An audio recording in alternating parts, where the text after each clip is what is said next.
She always used humor to escape her own disasters. But in that crowded ballroom, when everything went wrong and the champagne tower crashed like dominoes, she saw only one way out: fake a faint. What she didn't expect was to fall into the arms of the most feared and cold man in the country. What should have been a total embarrassment turned into the beginning of something impossible, because for the first time in years, he felt like smiling. The grand ballroom of the Riverside Hotel had never witnessed such spectacular chaos in its 100-year history. Crystal chandeliers cast prismatic rainbows across marble floors, while New York's elite mingled beneath gold-leafed ceilings, champagne flutes glinting like stars in their manicured hands. The annual Corporate Excellence Awards represented the pinnacle of business society, a night where fortunes were discussed as casually as weather, and where one wrong move could end careers. Sophia Martinez stood frozen in the center of it all, watching in slow-motion horror as physics demonstrated its cruel sense of timing. What had started as an innocent attempt to photograph the magnificent champagne tower, a crystalline masterpiece rising 6 feet into the air, had somehow resulted in her camera strap catching the corner of the pristine white tablecloth. Now, approximately 300 champagne flutes were cascading through the air like the world's most expensive waterfall. Time seemed suspended as she watched each glass catch the light, spinning gracefully before meeting its doom against the marble floor, or worse, against the exquisite Italian suits of the nearby guests. The sound was magnificent in its destruction, a symphony of shattering crystal that echoed through the suddenly silent ballroom like a church bell announcing disaster. But the pièce de résistance of her catastrophe was yet to come. The champagne tower's final act of revenge sent a golden cascade directly onto the main buffet table, where ice sculptures of swans dissolved into abstract art and delicate canapés became soggy monuments to her clumsiness. The crowning achievement, a direct hit on a man standing with his back to the chaos, his perfectly tailored charcoal suit now decorated with Dom Perignon and what appeared to be salmon mousse. If this story is touching your heart, show your support. Leave a like, subscribe to the channel, and share it with your friends. Every action helps us keep bringing you new stories full of emotion. Alexander Blackwood, though Sophia didn't know his name yet, stood perfectly still as champagne dripped from his broad shoulders. At 6'3", with the kind of presence that naturally commanded boardrooms, he had survived corporate takeovers, hostile negotiations, and family scandals that would have destroyed lesser men. But nothing had quite prepared him for being doused in vintage champagne by a woman who was now making the most peculiar squeaking sounds behind him. When he slowly turned around, his green eyes, the color of deep forest shadows, met the widest brown eyes he had ever seen. The culprit stood about 5'4" in heels that were clearly too tall for her, with chestnut hair that had escaped whatever elegant arrangement she'd attempted, now framing a face that was cycling through approximately 7 different expressions of horror per second. "Oh my God, oh my God, oh my God," Sophia whispered, her hands fluttering uselessly as she took in the devastation. 300 of New York's most powerful people were staring at her with expressions ranging from shock to barely concealed amusement. The man in front of her, who was undoubtedly the most intimidating presence she'd ever encountered, had champagne literally dripping from his dark hair. His jaw was carved from granite, his cheekbones sharp enough to cut glass, and when he looked at her, she felt like a butterfly being examined by a scientist. This was clearly someone important, very important. The kind of important that could probably buy and sell her entire apartment building before lunch. "I'm so sorry. I'm so incredibly sorry," she babbled, reaching for the cloth napkins from a nearby table, and then stopping, realizing that wiping down this man's chest was probably not appropriate. "I was just trying to get a photo for the company newsletter, and my camera strap got caught and I never meant to." Alexander watched, fascinated despite himself, as this disaster of a woman continued her rapid-fire apology while her face cycled through shades of red he hadn't known existed. There was something oddly refreshing about her complete lack of composure. In his world, everyone maintained perfect facades, even when bleeding internally. This woman wore every emotion on her face like weather patterns. "I can pay for dry cleaning," she burst out suddenly, then seemed to realize the absurdity of offering to pay for cleaning what was clearly a suit worth more than her monthly salary. Or maybe I know someone who knows someone who..." The crowd continued to stare. Sophia could feel their eyes like physical weights, and her chest began to tighten with that familiar panic that made her vision blur around the edges. She had exactly two options: continue making a fool of herself in front of New York's business elite, or execute the emergency plan she'd perfected since childhood. Without another word, Sophia's eyes rolled back, her knees buckled with theatrical precision, and she fell backward in what could only be described as the most dramatic fainting spell in the Grand Ballroom's illustrious history. Except she never hit the marble floor. Instead, she found herself cradled against a chest that felt like warm steel, her face suddenly inches from a jaw that belonged in a Renaissance sculpture. The scent that surrounded her was intoxicating, something expensive and masculine, with hints of cedar and bergamot that made her want to bury her nose against his neck and breathe deeply. Alexander Blackwood, CEO of Blackwood Industries, and a man who hadn't been surprised by anything in over a decade, found himself holding an unconscious woman and fighting the strangest urge to smile. She fit perfectly against his chest, despite the champagne still dripping from both of them, and something about her complete vulnerability in his arms stirred a protectiveness he hadn't felt in years. But as he looked down at her peaceful face, noting the way her long lashes cast shadows on her cheeks, and how her lips were curved in the faintest suggestion of a smile, something odd caught his attention. Her breathing was too controlled, too rhythmic for genuine unconsciousness. And unless he was mistaken, he could swear he saw the corner of her mouth twitch slightly. This interesting little creature was faking. For the first time in 3 years, Alexander Blackwood almost smiled in public. The hotel's private medical suite had seen its share of corporate casualties: heart attacks from hostile takeovers, anxiety attacks from failed mergers, and the occasional champagne-induced headache. But never had it hosted a patient who smelled quite so deliciously of Dom Perignon and vanilla perfume, nor one whose unconscious form seemed to radiate such contentment. Dr. Patricia Wells, the hotel's on-call physician, checked Sophia's pulse while shooting curious glances at the imposing man who had refused to leave the room. Alexander Blackwood stood with his back against the wall, arms crossed, his champagne-soaked suit jacket draped over a chair. Even in a damp white dress shirt that clung to his broad chest, he commanded the space with the quiet authority of someone accustomed to being obeyed. "Her vitals are completely normal, Dr. P," Wells announced, tucking her stethoscope back into her bag. "Sometimes shock can cause fainting, but she seems perfectly healthy. She should wake up soon." Alexander nodded, his green eyes never leaving Sophia's peaceful face. "Thank you, Doctor. I'll stay until she's conscious." "That's very kind of you, Mr. Blackwood, considering."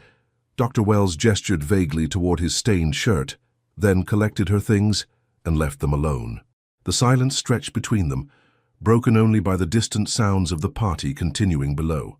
Alexander moved closer to the examination table where Sophia lay, noting how her chestnut hair spread across the white pillow like silk threads catching light. She had changed into a spare dress the hotel staff had provided, a simple navy blue that made her skin glow like porcelain. He studied her with the same intensity he brought to reading quarterly reports, cataloging details. The way her fingers were slightly curled as if ready to gesture while talking, the faint freckle just above her left eyebrow, the fullness of lips that suggested she laughed often.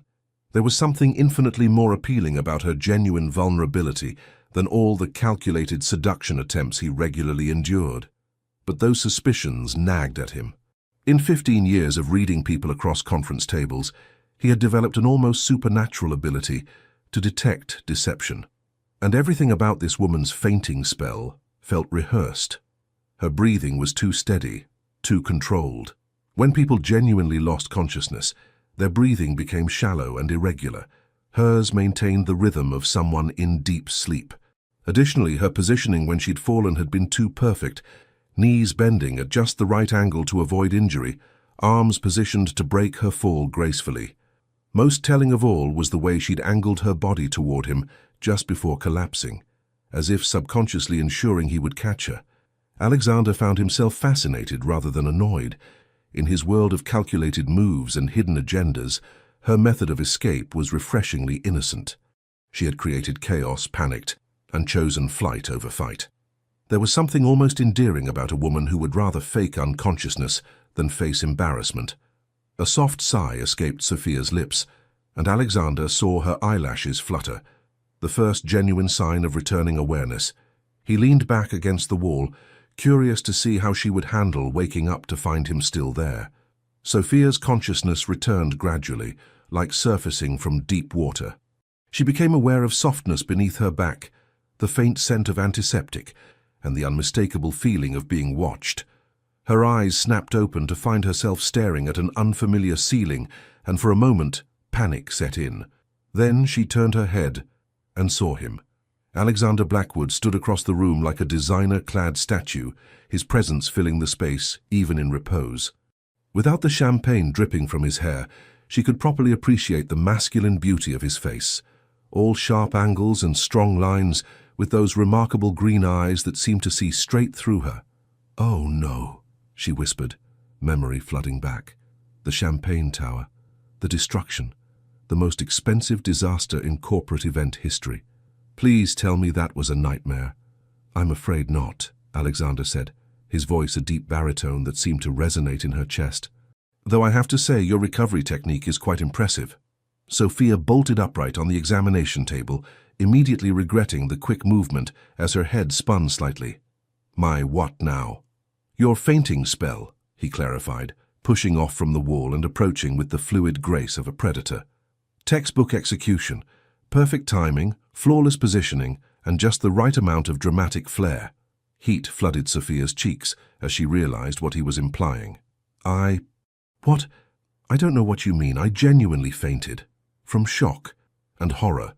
Mostly horror at what I did to your beautiful suit." Alexander stopped just close enough that she had to tilt her head back to meet his eyes, and the corner of his mouth quirked upward in what might have been the beginning of a smile. "Ms. Martinez. Sophia Martinez." The words tumbled out automatically. "And you're probably going to sue me into the next century, aren't you?" "That depends," he said, and she was surprised to hear a hint of amusement in his tone. "Do you make a habit of destroying corporate events? Or was tonight's performance a special occasion?" The way he said performance left no doubt that he had seen right through her emergency exit strategy. Sophia felt her face burning with embarrassment, but there was something in his expression, not anger or contempt, but genuine curiosity that kept her from dissolving into mortification. "It wasn't supposed to be a performance," she mumbled, then seemed to realize how that sounded. "I mean, the fainting wasn't planned. The Champagne Tower disaster definitely wasn't planned. Nothing about tonight was planned, except maybe wearing shoes I can't actually walk in." Alexander's lips twitched again, and Sophia found herself staring at his mouth, wondering what it would look like if he actually smiled. "You work in event planning?" he asked, though something in his tone suggested he already knew the answer. "Communications and events for Peterson and Associates. Small firm, obviously not in your league." She gestured vaguely toward his general magnificence. "We usually handle ribbon cuttings and community fundraisers. Tonight was way above my pay grade. And yet here you are, having made quite an impression." Sophia groaned and covered her face with her hands. "I am so sorry about your suit, and the buffet, and probably traumatizing half of New York's business elite. I should probably just change careers. Maybe become a hermit. Do hermits still exist? Because that's looking really appealing right now." When she peeked between her fingers, she was shocked to discover that Alexander Blackwood, the man who had just endured public humiliation, courtesy of her clumsiness, was looking at her with something that resembled fondness. "Mr. Blackwood," she began carefully, then paused. "You are Mr. Blackwood, right? Please don't tell me I destroyed some random innocent person's evening." "Alexander," he corrected. "And yes, you destroyed my evening quite thoroughly." "I'm going to die of embarrassment," she whispered. "That would be a shame," Alexander said quietly. "I was hoping to see what other chaos you might create." Sophia's hands dropped from her face, and she stared at him in complete bewilderment. Are you flirting with me? After I doused you in champagne and ruined what was probably a very important networking opportunity?" Alexander Blackwood, who hadn't flirted with anyone in approximately 5 years, found himself at a complete loss for words. For the first time in recent memory, he had no idea what to say next. 3 days after the great champagne disaster of the Riverside Hotel, Alexander Blackwood sat behind his mahogany desk, on the 42nd floor of the Blackwood Industries Tower, ostensibly reviewing quarterly reports. In reality, he was thinking about brown eyes, nervous laughter, and the way a certain woman had felt in his arms. His assistant, Margaret Chen, had worked for him for 8 years and prided herself on reading his moods with scientific precision. Today, however, she was baffled. Mr. Blackwood, who normally dissected financial documents with laser focus, had been staring at the same page for 20 minutes while wearing an expression she had never seen before. If she didn't know better, she would have sworn he was daydreaming. "Sir?" Margaret ventured from the doorway, her tablet clutched against her chest. "The Morrison contract requires your signature, and you have the board meeting in an hour." Alexander blinked, returning to the present moment with visible effort. "Yes, of course. Margaret, I need you to research something for me." "Certainly, sir." "Peterson and Associates, small communications firm. I want to know everything. Client list, financial standing, employee roster." He paused, then added with studied casualness, "particularly their event coordination team." Margaret's perfectly shaped eyebrows rose a fraction of an inch. In 8 years, Alexander Blackwood had never requested research on a company that small. "May I ask what this is regarding, sir?"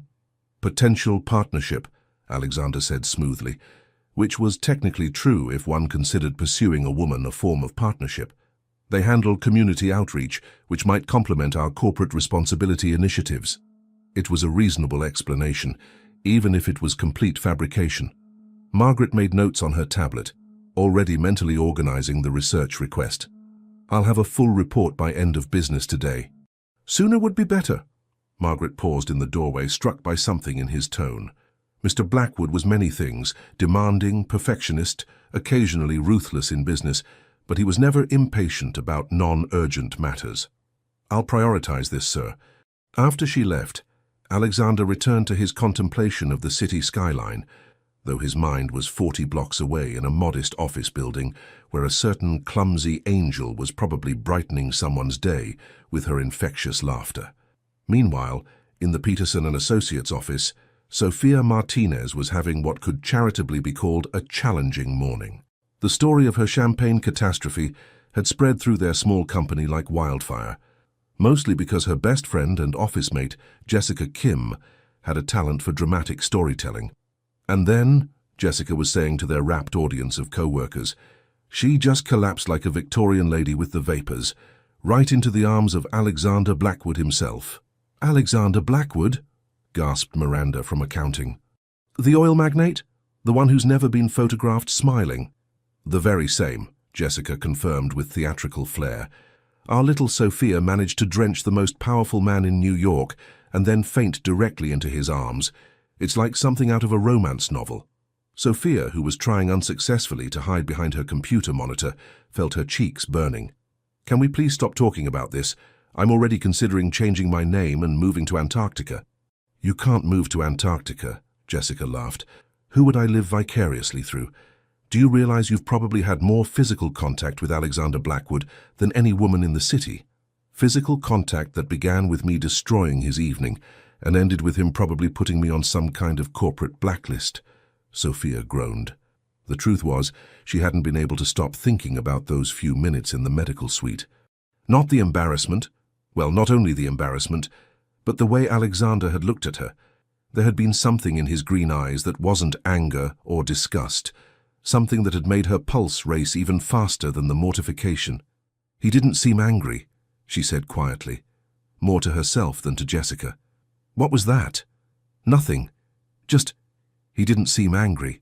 He seemed curious, maybe amused." Sophia shook her head. "I'm probably imagining things.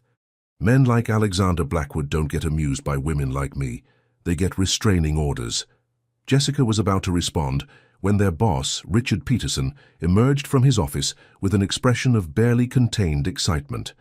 At 62, Richard had been in the communications business long enough to recognize opportunity when it came knocking, even if it arrived via champagne-soaked catastrophe. "Sophia," he called across the office. "My office. Now." Sophia exchanged worried glances with Jessica before following Richard into his glass-walled office that overlooked the busy street below. Richard closed the door and gestured for her to sit, which only increased her anxiety. In 3 years of working here, she had never been called into his office with such ceremony. "Am I fired?" she asked immediately. "Because I understand. The Peterson name is probably associated with champagne disasters now, and that's not great for business." Richard laughed. Actually laughed, which was not the response Sophia had expected. "Fired? My dear girl, you might just have saved this company." "I'm sorry." "What?" Richard leaned back in his chair, grinning like a man who had just won the lottery. "I just received the most interesting phone call. From Blackwood Industries. They want to hire us for a special project." Sophia felt the blood drain from her face. "Oh, God. They're going to sue us, aren't they? They want to hire us to witness their lawsuit against me personally." "Sophia, breathe," Richard said gently. "They want to hire us for a legitimate communications project, something about corporate image consulting and community outreach coordination. The contract they're offering is worth more than our last 3 projects combined." "But why us? They could hire any firm in the city. Better firms. Firms whose employees don't destroy corporate events." Richard's smile became knowing. "According to their representative, Mr. Blackwood was very impressed with our unique approach to event management." Sophia stared at him in complete bewilderment. "There's no way Alexander Blackwood said anything positive about what happened at that hotel." "Perhaps not in those exact words," Richard conceded. "But the contract is real, and it specifically requests you as the primary coordinator." "Me?" Sophia's voice came out as a squeak. "They requested me by name." "By name," Richard confirmed. "Apparently, Mr. Blackwood believes you have exactly the kind of creative energy his company needs for this project." Sophia sat in stunned silence, trying to process this information. Alexander Blackwood, the man she had humiliated in front of New York's elite, had specifically requested her for a business project. It made absolutely no sense. Unless... "Jessica is never going to believe this," she whispered. Richard handed her a thick folder. "The preliminary meeting is scheduled for tomorrow morning, 10 a.m. sharp at the Blackwood Industries building. Don't be late, and for the love of all that's holy, don't bring any beverages." As Sophia left Richard's office, clutching the folder like a lifeline, one thought echoed in her mind. Alexander Blackwood was either the most forgiving man in New York, or he had completely lost his mind. She was about to find out which. The Blackwood Industries building rose into the Manhattan sky like a monument to success, all gleaming glass and steel that reflected the morning sun in brilliant fragments. Standing on the sidewalk 42 floors below Alexander's office, Sophia Martinez felt like an ant preparing to climb Mount Everest. She had spent 2 hours getting ready that morning, changing outfits 4 times before settling on a conservative black suit that Jessica had insisted made her look professional yet approachable. The ensemble was completed by sensible flats, a lesson learned from the champagne catastrophe, and a leather portfolio that contained her presentation materials and approximately 17 backup plans for every conceivable disaster. "You've got this," she whispered to her reflection in the building's mirrored lobby. "It's just a business meeting, with the man who probably haunts your dreams, who you've seen shirtless, who caught you when you fell." She shook her head vigorously, trying to dislodge those particularly unhelpful thoughts. The elevator ride to the 42nd floor felt like ascending to heaven, or possibly purgatory. Each floor that passed brought a fresh wave of butterflies to her stomach. By the time the doors opened onto the executive level, all marble floors and expensive art that probably cost more than her annual salary, Sophia was fighting the urge to hit the down button and flee. Margaret Chen met her at reception with the kind of polished professionalism that made Sophia immediately aware of every wrinkle in her suit. "Ms. Martinez, Mr. Blackwood is waiting for you in the conference room." As they walked down a hallway lined with portraits of distinguished Blackwood ancestors, Margaret continued, "He's asked me to inform you that this meeting is strictly confidential. The project details are not to be discussed outside this building." "Of course," Sophia managed, though she was beginning to wonder what kind of communications project required such secrecy. Margaret opened the door to a conference room that was larger than Sophia's entire apartment. Floor-to-ceiling windows offered a breathtaking view of the city, while a mahogany table that could seat 20 dominated the space. And there, silhouetted against the windows like something out of a movie, stood Alexander Blackwood. If Sophia had thought he was imposing in a champagne-soaked suit, seeing him in his natural element was overwhelming. Today, he wore charcoal grey that was clearly custom-tailored to his broad shoulders and lean frame. His dark hair was perfectly styled, and when he turned to face her, those green eyes seemed to capture all the morning light streaming through the windows. "Ms. Martinez," he said, his deep voice carrying easily across the room. "Thank you for coming." "Thank you for not suing me," Sophia replied, then immediately wanted to disappear into the marble floor. "I mean, thank you for this opportunity, Mr. Blackwood." "Alexander," he corrected, just as he had in the medical suite. "Please, sit." Sophia chose a chair halfway down the massive table, but Alexander surprised her by taking the seat directly across from her instead of the obvious power position at the head. The gesture brought him close enough that she could detect that same intoxicating scent from the hotel, cedar and bergamot, with something uniquely masculine that made her want to lean closer. "I've reviewed your company's portfolio," Alexander began, opening a folder that contained what appeared to be extensive research on Peterson and Associates. "Impressive work on the Children's Hospital fundraiser last year. The community response was remarkable." Sophia blinked in surprise. "You researched our hospital fundraiser?" "I research everything," Alexander said simply. "Your team increased their donation goal by 300% through innovative community engagement. That's exactly the kind of creative thinking this project requires." Despite her nervousness, Sophia felt a flush of pride. That fundraiser had been her idea, and she had worked 18-hour days for 2 months to make it successful. "Thank you. The hospital means a lot to our community." "Which brings us to this project," Alexander continued, leaning forward slightly. "Blackwood Industries needs to improve our community relations. We're seen as—" He paused, choosing his words carefully, "corporate and disconnected. We need someone who understands how to make genuine connections with people." Sophia found herself drawn into his explanation despite her nerves. This was exactly the kind of challenge she loved, humanizing a corporate giant, showing people the real impact of business on their daily lives. "What kind of community outreach are you envisioning?" she asked, pulling out her notebook and trying to ignore how Alexander's eyes tracked her every movement. "That's what I need you to tell me," he said. "Your company specializes in authentic communication. I need authenticity." There was something in the way he said that word, authenticity, that made Sophia look up from her notes. Alexander was watching her with an intensity that had nothing to do with business, and suddenly the large conference room felt very small. Well, authentic communication starts with understanding what the company truly values," Sophia began, then stopped as Alexander leaned back in his chair, a slight smile playing at the corners of his mouth. "What?" "Nothing. Continue." But Sophia had lost her train of thought completely. That almost smile transformed Alexander's entire face, softening the sharp angles and making him look younger, more approachable, more devastating. "I'm sorry, what was the question?" she asked, feeling heat rise in her cheeks. "You were explaining authentic communication," Alexander prompted, and there was definitely amusement in his voice now. "Right, yes. Authentic communication."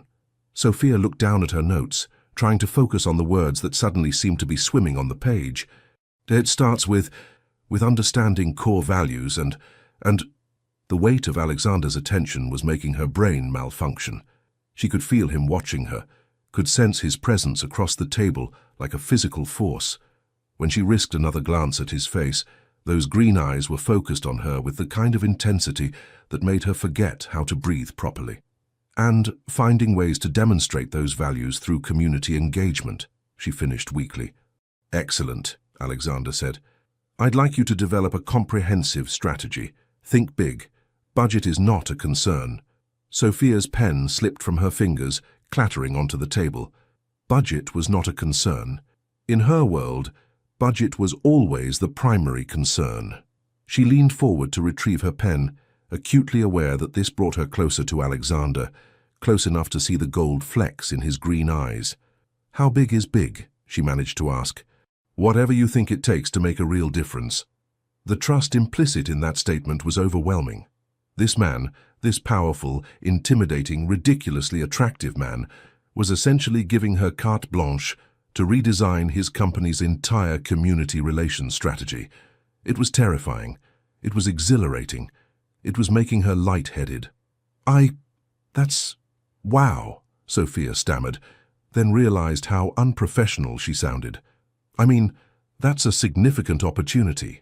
I'll need to do extensive research into your current community partnerships and identify areas where... She tried to gesture with her hands while talking, but knocked over the water glass that Margaret had placed in front of her. Water spread across the mahogany table, in a perfect recreation of her hotel disaster, minus the champagne and crystal. "Oh no, not again," Sophia gasped, jumping up so quickly that her chair rolled backward. "I'm so sorry, I'm such a klutz, I can't believe I..." And then, as Alexander watched in fascination, Sophia Martinez executed her second perfect fainting spell in 4 days. Her eyes fluttered closed, her knees buckled with practiced precision, and she collapsed gracefully toward the marble floor. This time Alexander was ready for her. He caught her before she'd fallen 6 inches, pulling her against his chest with arms that had been anticipating this exact moment. As he held her, breathing in the vanilla scent of her hair, Alexander couldn't suppress the smile that had been threatening all morning. "You know," he murmured against her temple, his voice barely above a whisper, "you should consider acting classes. Though I have to admit your technique is improving." Sophia's eyes snapped open instantly, meeting his gaze from a distance of mere inches. Her face flooded with color as she realized she'd been caught, again, but Alexander's arms tightened around her, keeping her close. "I don't know what you mean," she whispered, though they both knew it was a lie. Alexander's smile was gentle, almost fond. "Of course you don't. But perhaps next time you could faint somewhere more comfortable. This marble looks particularly unforgiving." For a moment they stayed frozen in that position, her in his arms, faces close enough to share breath, the morning light creating a golden cocoon around them. Sophia felt her pulse racing, not from embarrassment this time, but from the way Alexander was looking at her, as if she were something precious he'd finally found after a long search. Then reality crashed back in, and Sophia struggled to stand on her own feet, though Alexander kept his hands on her arms to steady her. "I should go," she said quickly, smoothing down her suit jacket. "I'll have a preliminary proposal for you by the end of the week."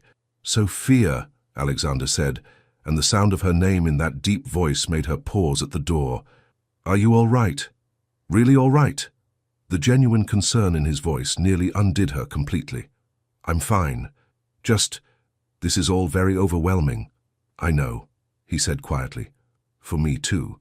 As Sophia left the conference room on unsteady legs, she missed the way Alexander stood watching her go, his expression soft and wondering. And she definitely missed the way he touched his fingers to his lips, as if he could still feel the warmth of her breath against his skin. Margaret Chen, however, missed nothing. After 42 years of observing human behavior, she recognized the look on her boss's face. Alexander Blackwood, the man who approached everything with calculated precision, was falling in love. This was going to be interesting. Sophia's preliminary proposal had taken her exactly 6 sleepless nights to perfect.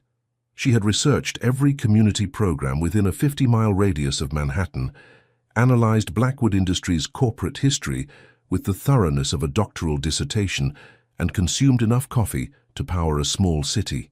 The resulting document was 37 pages of detailed strategies, budget projections, and timeline charts that represented the best work of her career. What she hadn't expected was for Alexander Blackwood to personally deliver coffee to her office at 7:30 in the morning. "Jessica, there's a ridiculously attractive man in an expensive suit standing outside our door holding coffee cups," Miranda from accounting whispered loudly enough for half the office to hear. "Should I call security or should we just admire the view?" Sophia looked up from her computer screen, where she had been making final adjustments to her presentation, to see Alexander Blackwood standing in their modest reception area like a designer-clad giant among IKEA furniture. He wore a navy suit that probably cost more than her rent, and he was indeed holding 2 coffee cups from what appeared to be the most expensive cafe in Manhattan.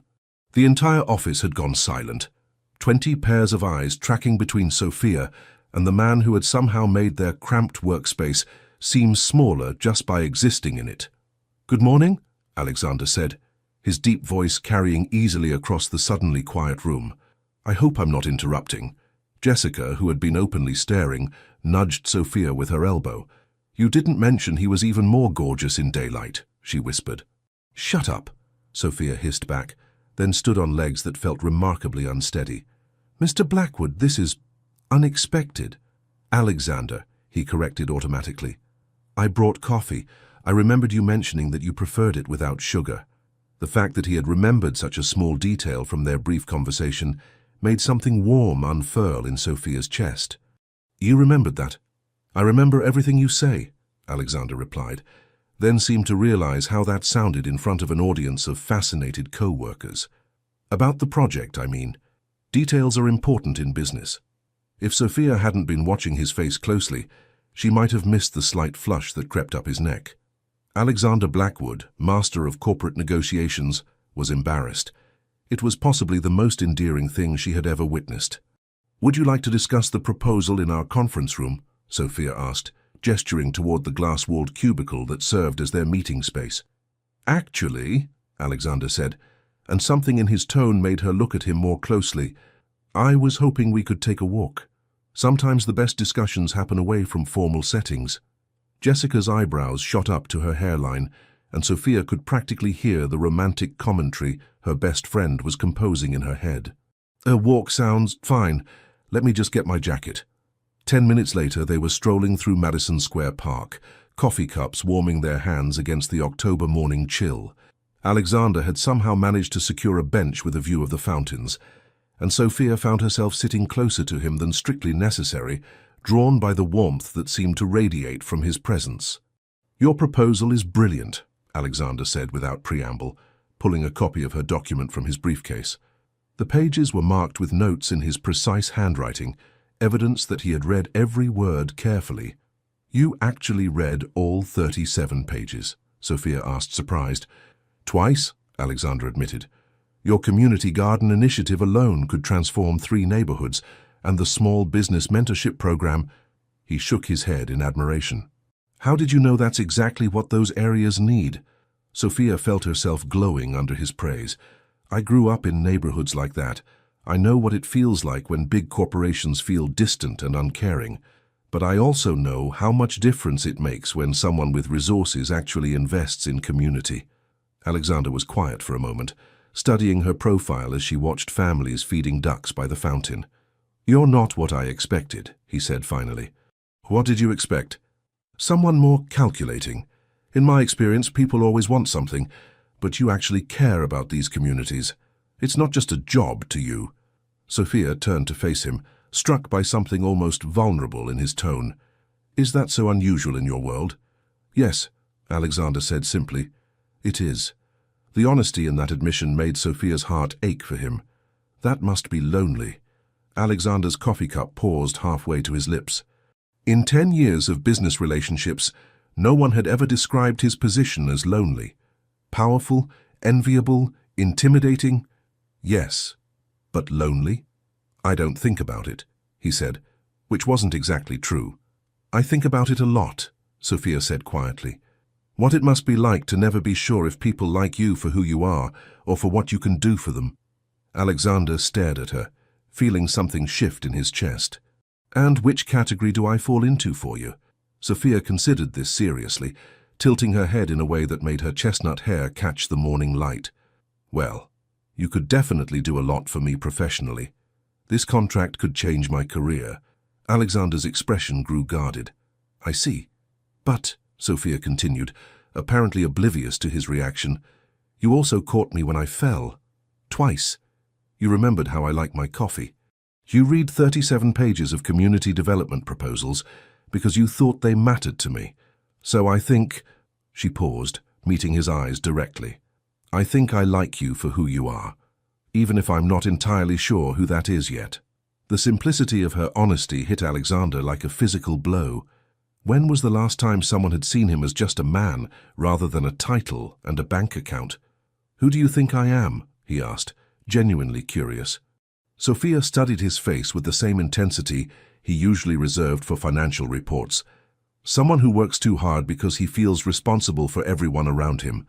Someone who's forgotten how to relax because relaxing feels like giving up control. Someone who... She hesitated, then pushed forward. Someone who's been hurt before and decided it was safer to be feared than loved. Alexander felt his carefully constructed walls crack under the weight of her perception. That's quite an analysis based on 2 meetings and a champagne disaster. 3 meetings and a water spill, Sophia corrected with a smile. And I'm very observant. Also, Jessica made me watch every interview you've ever given on YouTube, so I had additional research material. You watched my interviews? Alexander asked, and there was something almost boyish in his surprise. Research, Sophia said firmly, though her cheeks had turned pink. For the project. They sat in comfortable silence for a moment, watching morning joggers circle the park paths. Alexander found himself noticing details he usually missed. The way autumn light filtered through the trees, the sound of children's laughter, the feeling of sitting still without his phone buzzing with urgent demands. When was the last time you did this? Sophia asked, as if reading his thoughts. Did what? Sat in a park, watched people, existed without an agenda. Alexander thought about it seriously. I honestly can't remember. That's tragic, Sophia said matter-of-factly. No wonder you never smile. I smile, Alexander protested. When? Give me one example.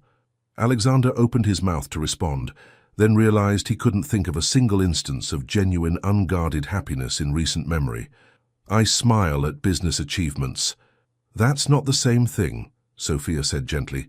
That's satisfaction, not joy. What's the difference?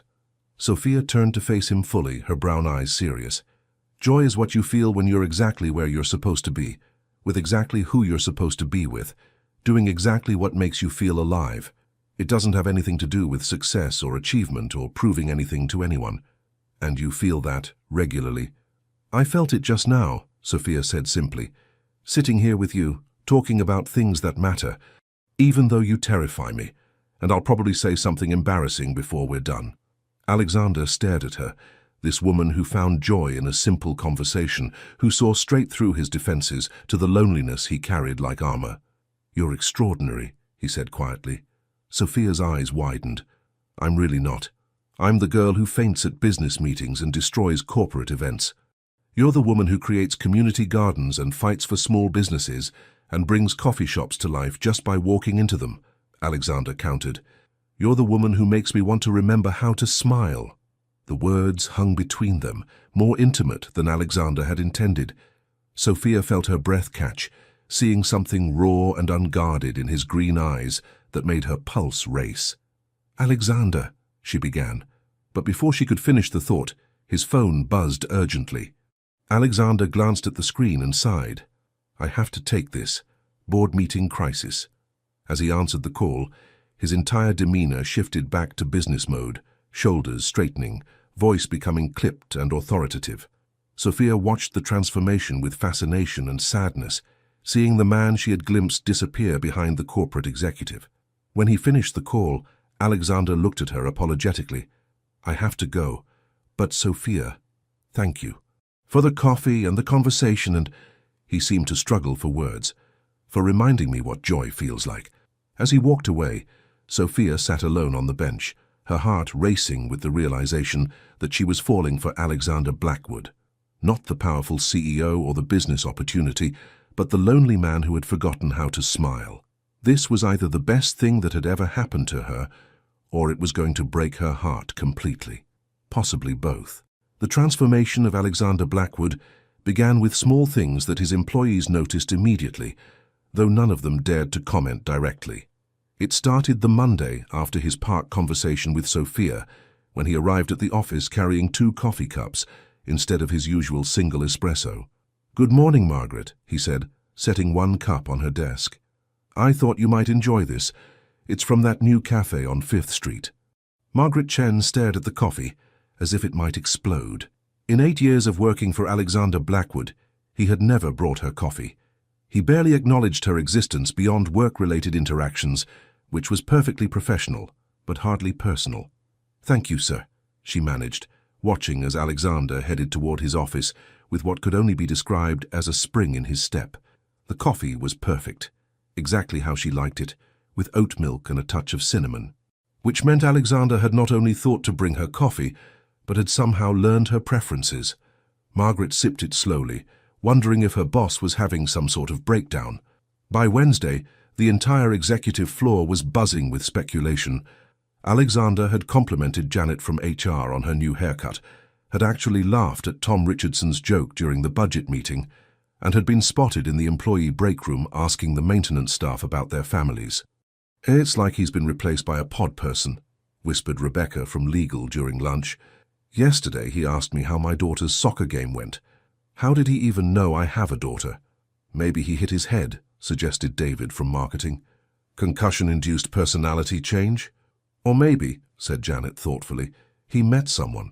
The speculation might have continued indefinitely, if not for the arrival of Sophia Martinez on Thursday morning, carrying a stack of presentation boards and wearing a nervous smile that made Alexander's entire face soften visibly. Margaret watched through the glass walls of the conference room as her boss transformed from the commanding CEO she knew into someone gentler, more attentive. He helped Sophia arrange her materials, brought her water without being asked, and when she gestured enthusiastically while explaining her community garden concept, nearly knocking over a plant, Alexander steadied it with reflexes that suggested he was prepared for her particular brand of chaos. Most telling of all was the way he looked at her. Alexander Blackwood, who approached every interaction with calculated precision, watched Sophia Martinez as if she might disappear if he blinked. "Oh my," Margaret murmured to herself, "the poor man is completely smitten."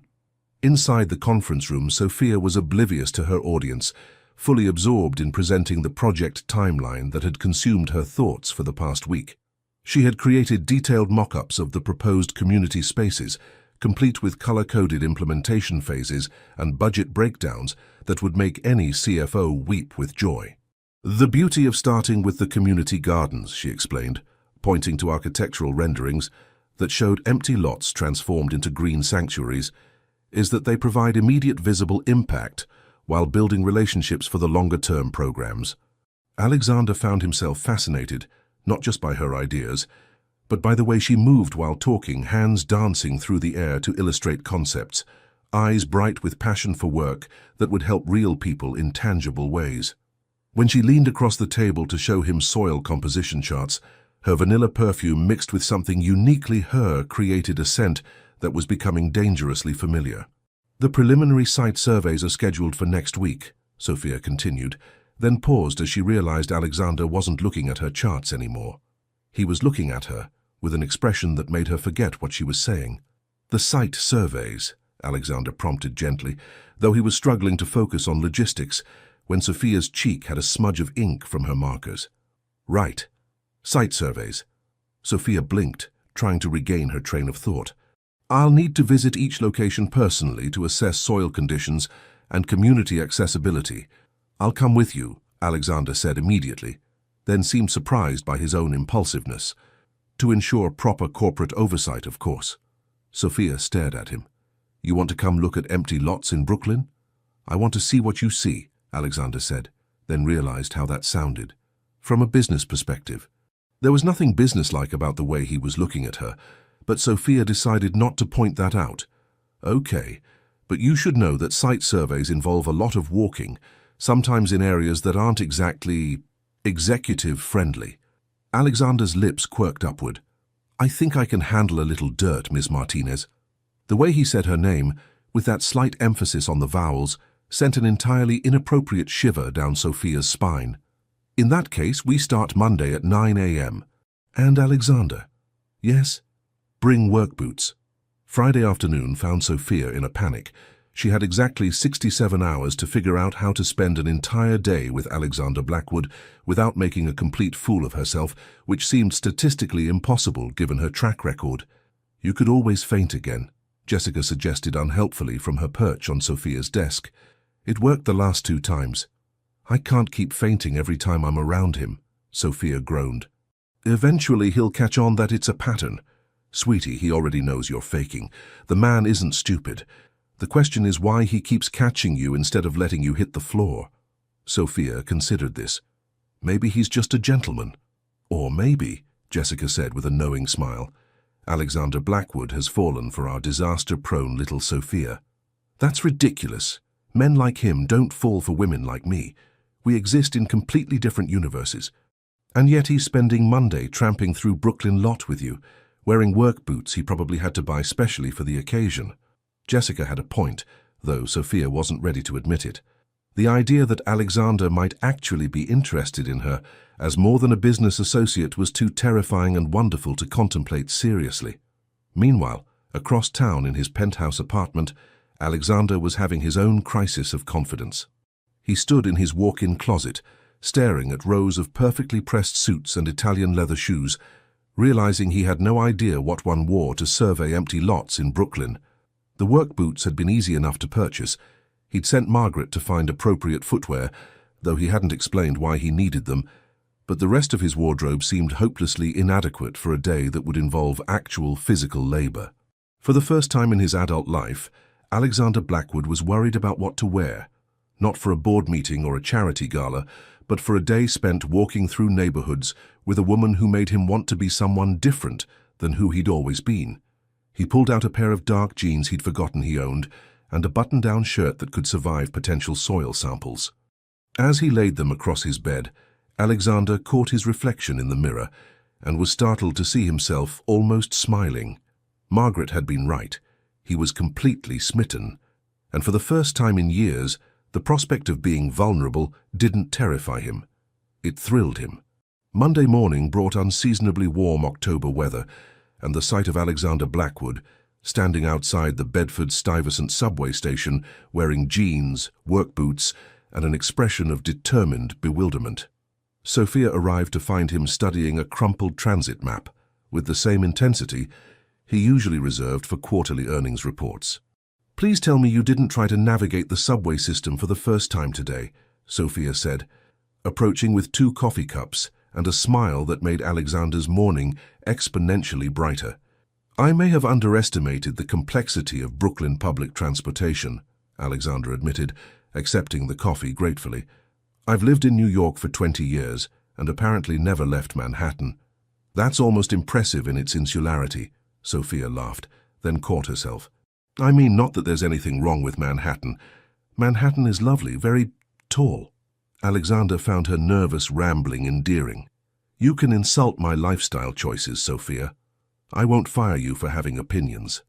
"Good to know," she said, then took in his outfit with obvious approval. "You actually look like someone who might know which end of a shovel to hold." "I'll take that as a compliment." It was meant as one.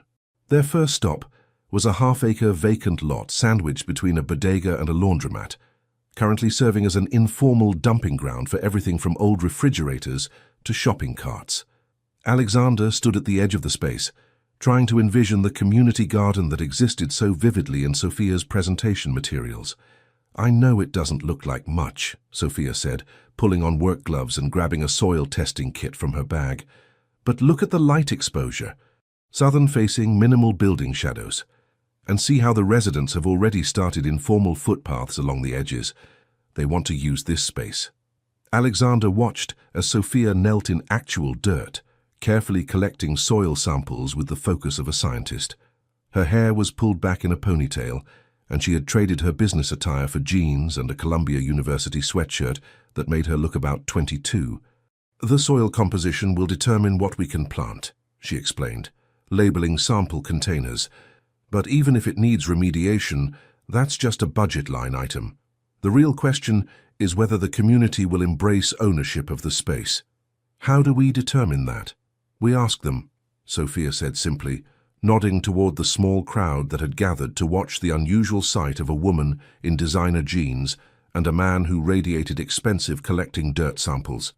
For the next 2 hours, Alexander experienced something he had never encountered in 2 decades of business. He became invisible. Not because people didn't notice him, but because Sophia commanded attention in a way that had nothing to do with power or intimidation.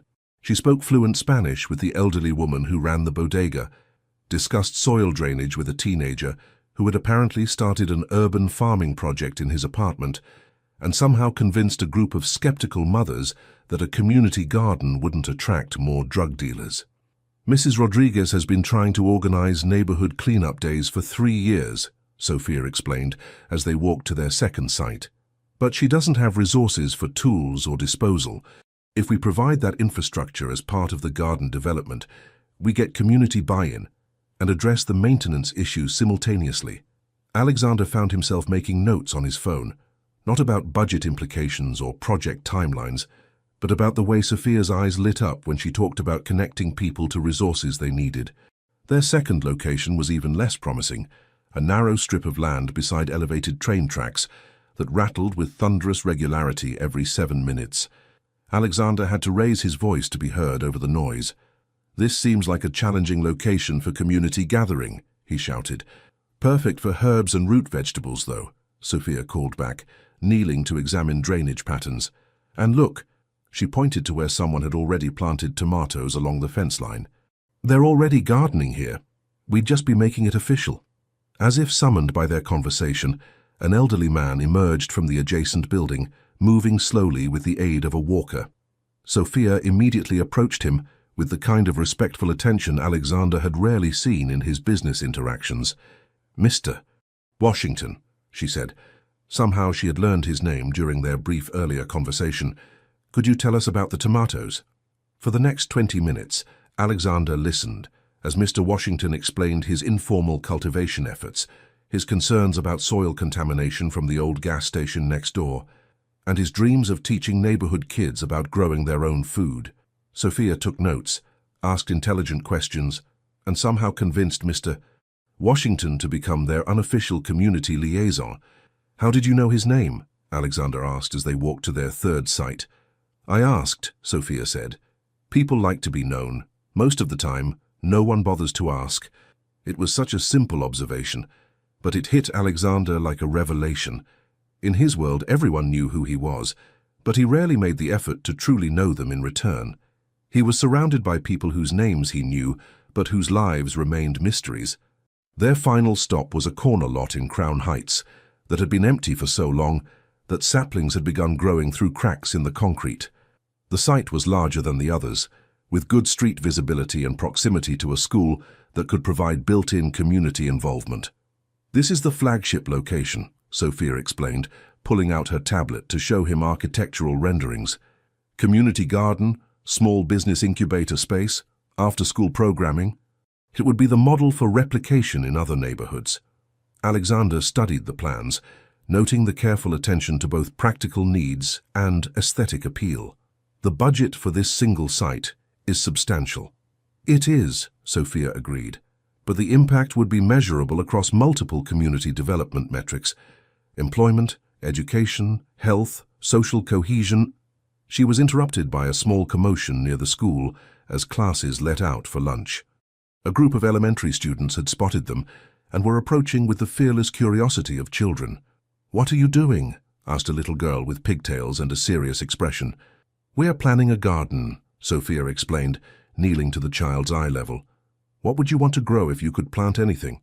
"Unicorn food," the girl said immediately. "What does unicorn food look like?" "Purple flowers and silver vegetables." Sophia nodded gravely. "I think we can make that happen. Purple flowers are actually great for butterflies, and there are silver-leafed plants that are very beautiful." Alexander watched this exchange with fascination, noting how Sophia took the child's imagination seriously while steering it toward realistic possibilities.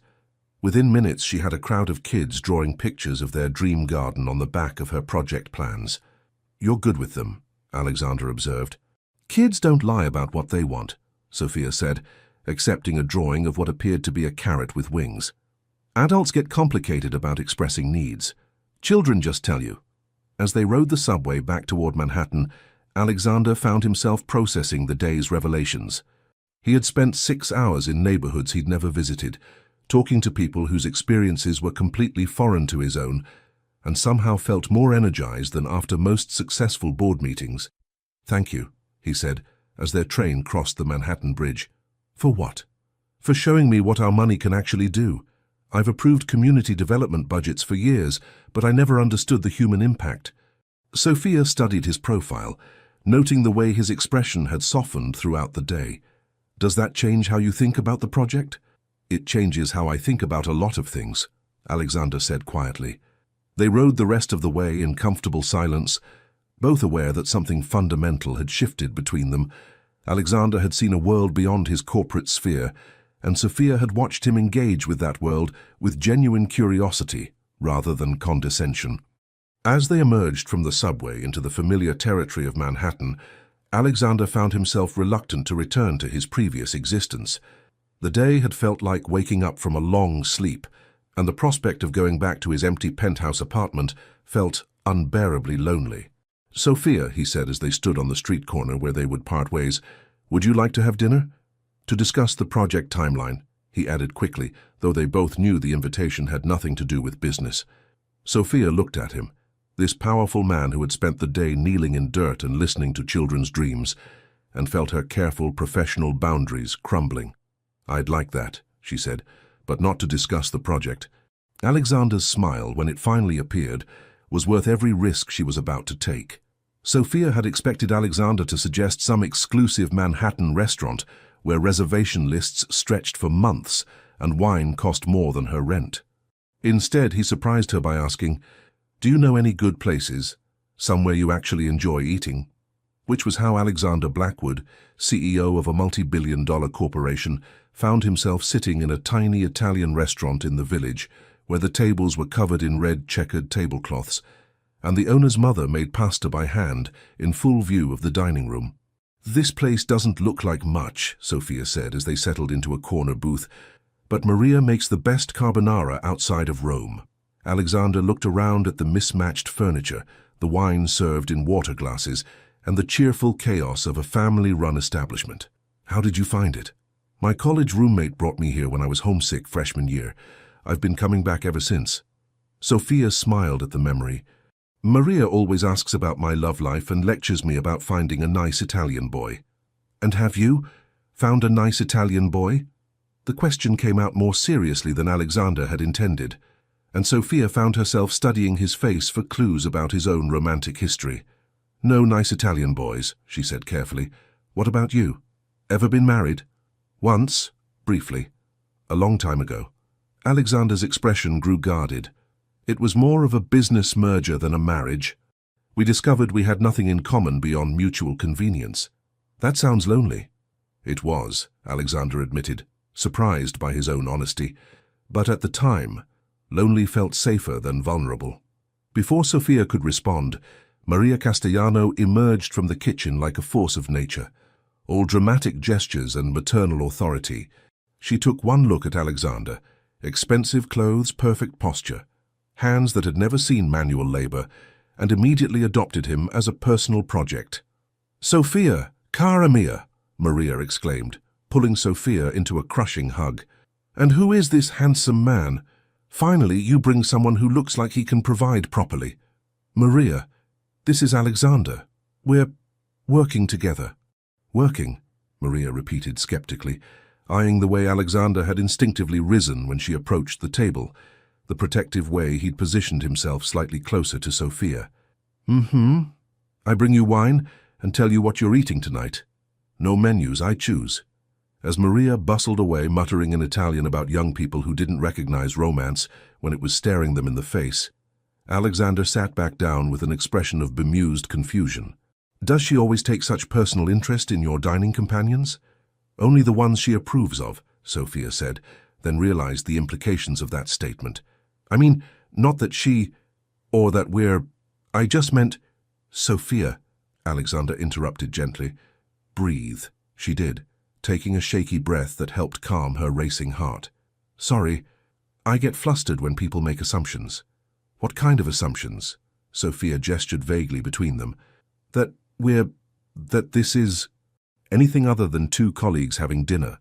Alexander leaned forward slightly, his green eyes intense in the candlelight. "Is that what we are?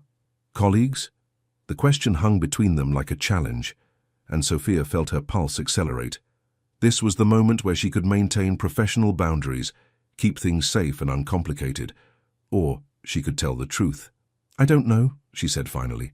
"Are we?" Before Alexander could answer, Maria returned with a bottle of wine and an antipasto platter that could have fed a small army. She poured generous glasses while keeping up a steady stream of commentary about the weather, the neighborhood, and her nephew, who was still single and very handsome. Maybe Sophia would like to meet him. "Maria," Sophia protested, laughing. "I'm fine. Really, fine is not good enough," Maria declared, then turned to Alexander with a stern expression. What are your intentions with our Sophia?" Alexander nearly choked on his wine. It's complicated." "Nothing is complicated," Maria said firmly. "You like her, she likes you. You figure out the rest. My husband and I, we met on Monday, engaged on Friday, married the next month. 53 years later, still happy. You young people, you think too much." As Maria swept back to the kitchen, Alexander and Sophia sat in stunned silence. "I'm so sorry," Sophia began, but Alexander was laughing, actually laughing, a rich sound that transformed his entire face. "She's incredible," he said. "When was the last time someone asked about my intentions?" "Probably never." "Definitely never." Alexander took a sip of wine, considering. "So, what are my intentions?" Sophia felt heat rise in her cheeks. "I have no idea." "What are they?" "Honestly, I have no idea either. This is completely outside my experience." "What is?" "This," Alexander said, gesturing between them. "Sitting in a restaurant where the owner's mother serves the food, drinking wine that costs less than my usual lunch, talking to someone who—" He paused, searching for words. "Someone who makes me want to be a better person than I am." Sophia stared at him, her heart doing complicated acrobatics in her chest. "You don't need to be better. You're pretty amazing as you are. I'm a workaholic who hasn't taken a vacation in 5 years, who knows my employees' productivity metrics better than their names, who lives alone in a penthouse apartment and orders dinner from the same restaurant every night because making decisions about food feels like too much effort. And today you spent 6 hours in Brooklyn talking to community members about their dreams for a garden." "Because you were there," Alexander said quietly. "Because watching you care about something made me remember how to care too." The admission hung between them, raw and honest. Sophia reached across the table without thinking, covering his hand with hers. His skin was warm, and she could feel the slight tremor in his fingers that suggested this conversation was costing him something. "Alexander," she began, but was interrupted by Maria's triumphant return with plates of pasta that smelled like heaven. "Carbonara for the beautiful girl, osso buco for the handsome man who needs feeding up," Maria announced, setting down portions that could have satisfied professional athletes. "And bread, because you're both too skinny." As they ate, the conversation shifted to safer ground. Childhood stories, college disasters, favorite books and movies. Sophia discovered that Alexander had wanted to be an architect before family expectations steered him toward business. Alexander learned that Sophia had briefly considered law school before realizing she preferred building things up rather than tearing them down. "Why community development?" he asked, twirling pasta with the concentrated effort of someone who rarely ate anything that required such manual dexterity. "My grandmother," Sophia said. "She immigrated from Mexico with nothing, but she had this talent for bringing people together. She organized the whole neighborhood, shared babysitting, community gardens, support networks for new immigrants. She taught me that real change happens when people feel connected to each other." "She sounds remarkable." "She was. She would have liked you, actually." Alexander looked surprised. "Why?" "Because you listen. Really listen. Not just wait for your turn to talk." That was her biggest test for whether someone was worth her time. They shared tiramisu and argued about whether New York or Rome had better architecture, debated the merits of various community development approaches, and somehow found themselves lingering over espresso as the restaurant emptied around them. "I should probably get going," Sophia said reluctantly, noting that they were the last customers remaining. "Of course," Alexander agreed, though he made no move to signal for the check. They sat in comfortable silence, both reluctant to break the spell of the evening. Finally, Alexander spoke. "Sophia, would you be interested in having dinner again? Not for the project," he added quickly. "Just because I'd like to spend more time with you." Sophia felt her smile spread slowly across her face. "I'd like that too." As Alexander walked her to the subway station, both of them moving slower than necessary to stretch out the evening. Sophia found herself wondering how she had gotten so lucky as to meet a man who remembered her coffee preferences and asked about her grandmother, and looked at her like she might be the answer to questions he hadn't known he was asking.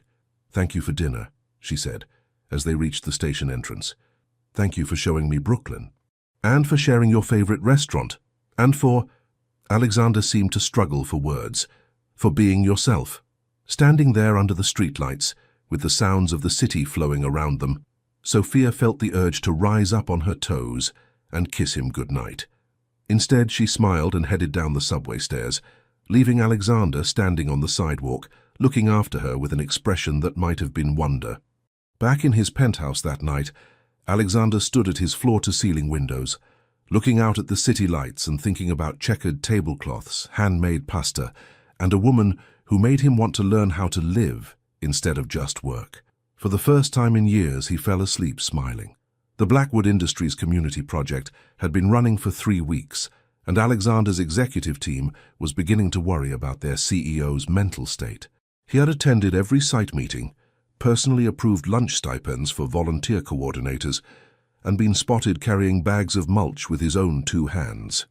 Margaret Chen had started keeping a discreet log of his behavioral changes, partly for professional interest, and partly because she was secretly delighted to see him happy. Which was why when Alexander asked Sophia to stop by his penthouse apartment to review final budget approvals on a Saturday morning, Margaret experienced a moment of maternal concern for both of them. "Sir," she said carefully, "wouldn't the office conference room be more appropriate for document review?"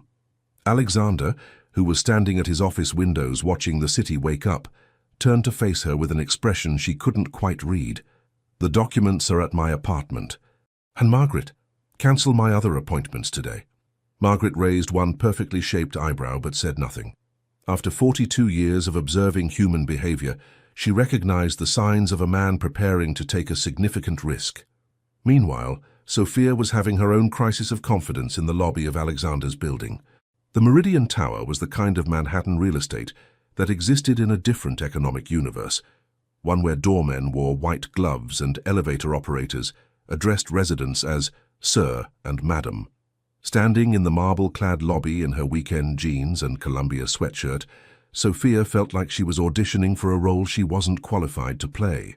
"Ms. Martinez," the concierge approached with the kind of polished deference reserved for people who lived in penthouses. "Mr. Blackwood is expecting you. Mr. James will escort you up."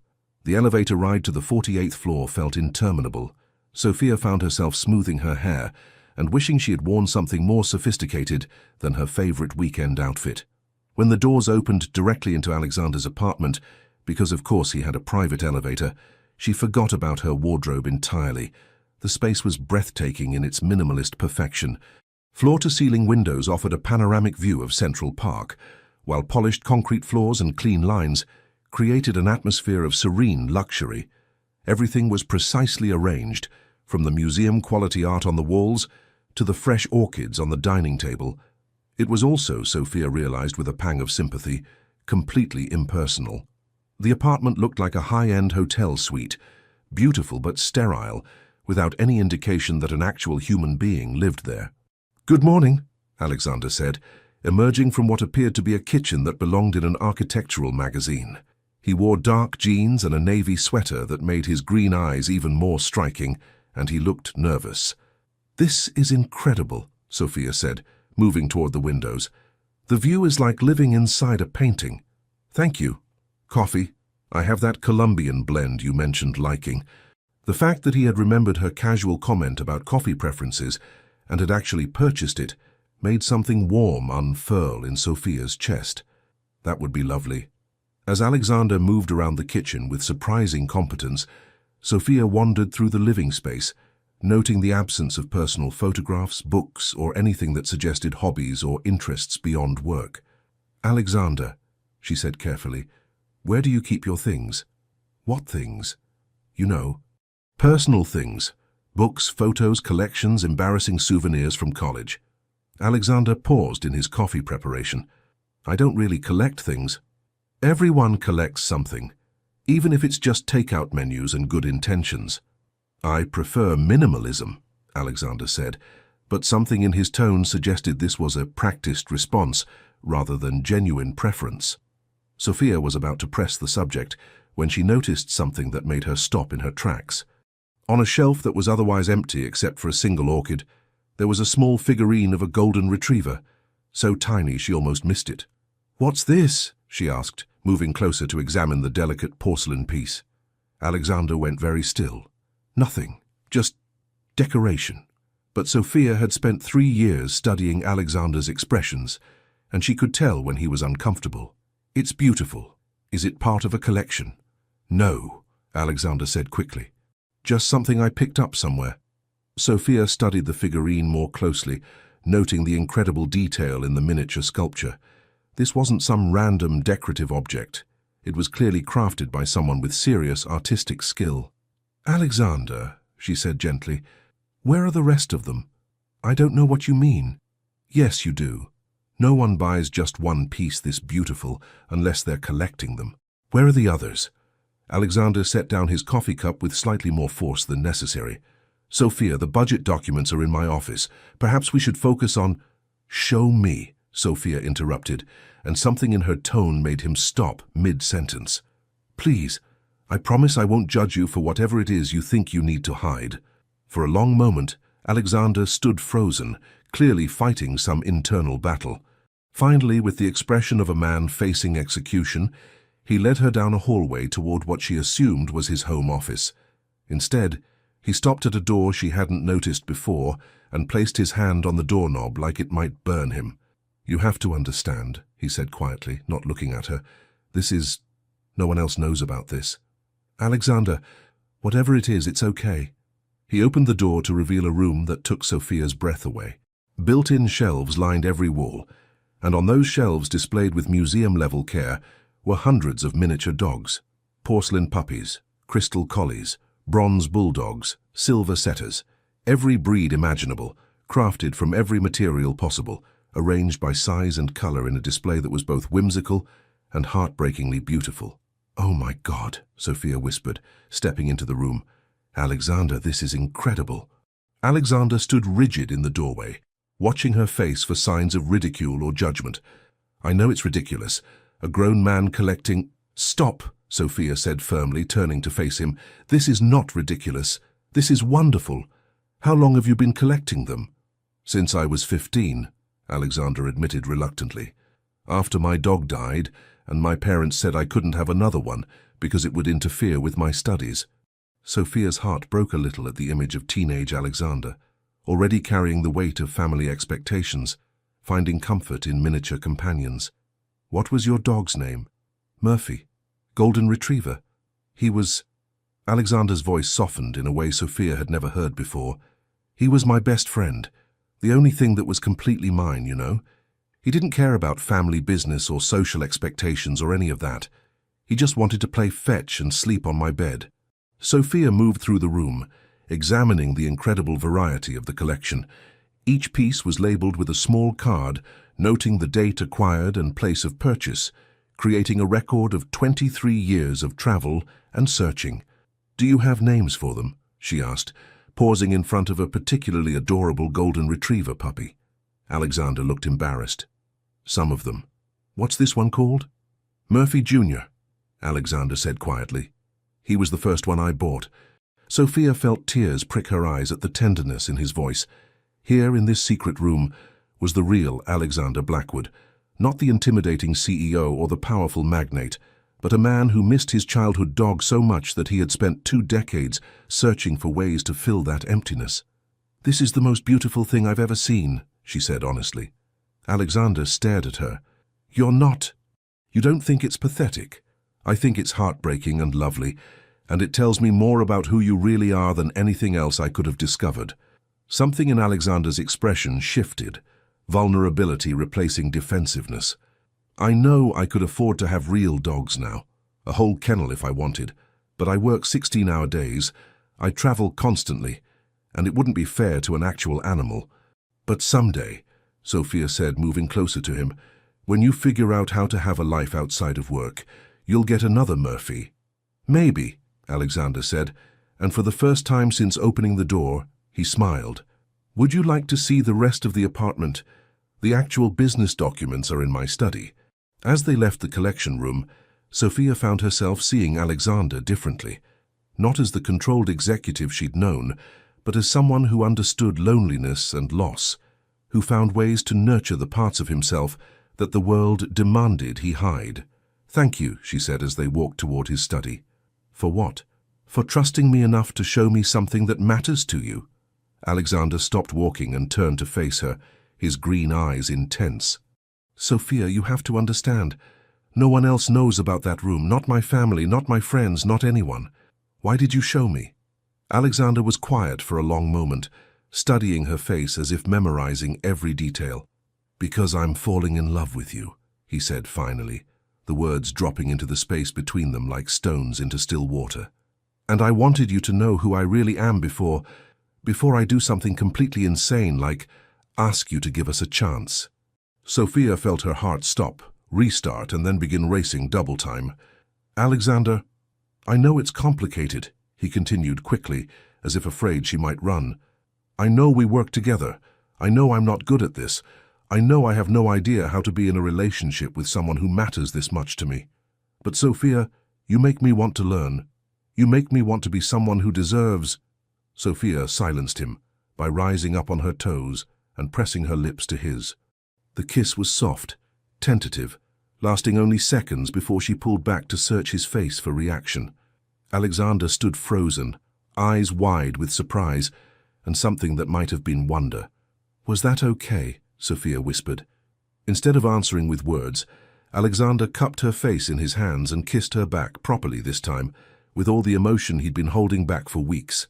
His lips were warm and sure, and when Sophia melted against him, making a soft sound of contentment, Alexander felt like he was finally coming home. When they finally broke apart, both breathing unsteadily, Alexander rested his forehead against hers. "I love you too," Sophia whispered against his lips, "even if you do collect tiny dogs and live in a museum."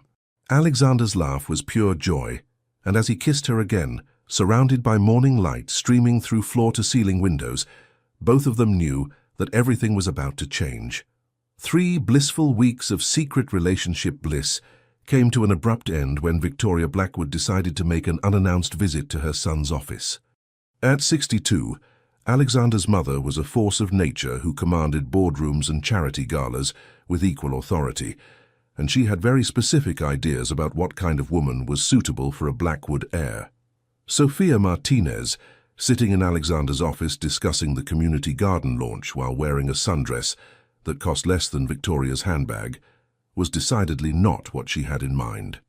"Alexander, darling," Victoria announced, sweeping into the office without knocking, "I hope you don't mind the intrusion, but I was in the neighborhood and thought—" She stopped mid-sentence, taking in the cozy scene before her.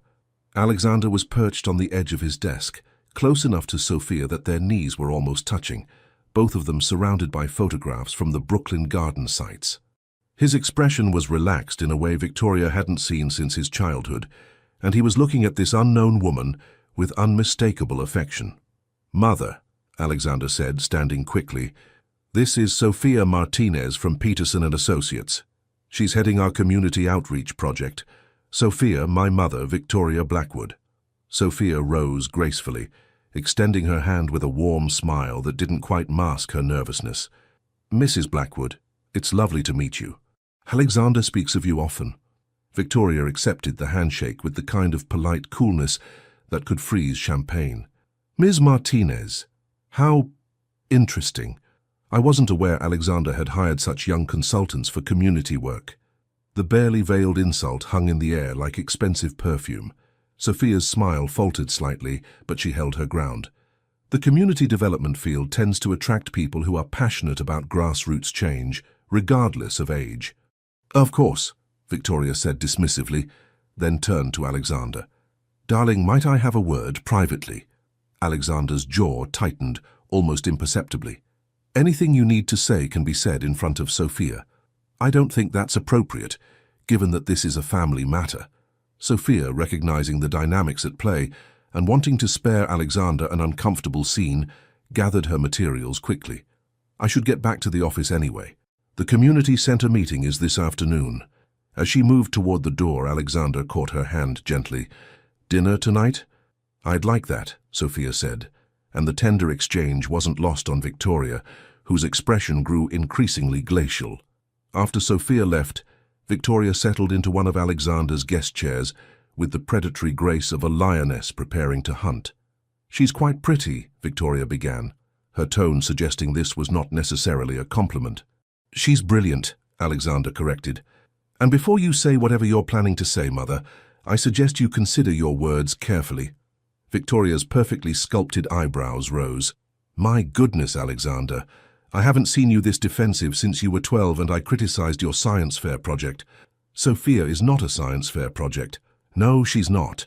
She's a young woman from a completely different background who works for a small firm and has clearly caught your attention in a way that concerns me. Alexander moved behind his desk, putting distance between himself and his mother's disapproval. My personal life is not your concern.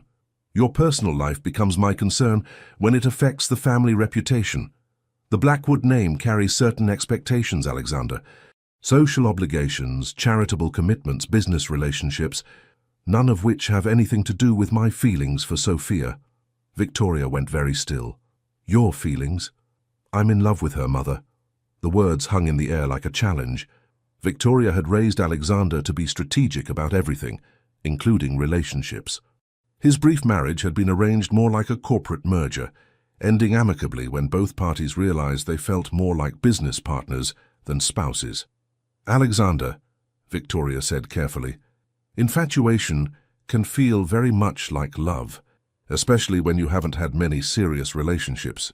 This isn't infatuation. How can you be sure? You've known this girl for what, a few months? You hardly know her background, her family, her intentions. I know she brings me coffee the way I like it without being asked. I know she works 18-hour days because she genuinely cares about helping people. I know she makes me laugh and makes me want to be better than I am. I know she's the first person I think about when I wake up and the last person I think about before I sleep. Alexander's voice grew steadier with each word.